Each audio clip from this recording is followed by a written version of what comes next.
at medyo mabigat siya actually. Pero guys, ito yung pinaka high quality na street light na meron tayo ngayon. Medyo mas pricey siya compared dun sa dalawa.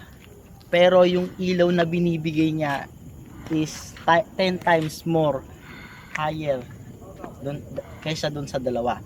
Kaya buksan natin siya. Kung makikita nyo guys, yung paligid madilim kahit meron tayong street light na naka-install sa ating mga poste. Pero pag binuksan natin siya, ayan guys, parang nag-umaga. Tingnan nyo yung pagdaan ng ilaw.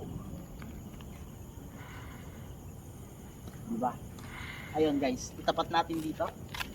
Kung makikita nyo yung kalsadang yon guys, sobrang dilim sa parting yon. Pero pag tinapat ko doon, isang street light lang, pero sakop hanggang dun sa dulo ng kalsada.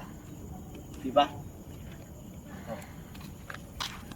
Napakalayo ng liwanag na naaabot niya hanggang dun sa kabilang block ng loting nun. Ayun guys.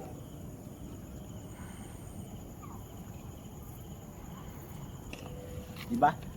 Ito yung pinaka high quality natin na solar street light, and I'm so excited na bilihin nyo tong solar street light na to kasi malaki ang maitutulong nito sa mga kalsada natin at sa mga drivers and riders na dumadaan sa kalsada at sa mga tao, sa safety ng mga tao na dadaan sa kalsada. Kaya kung gusto nyong installan ng barangay nyo ang inyong barangay, sa kalsada ng inyong barangay, contact us in the shop button below and we will guide you.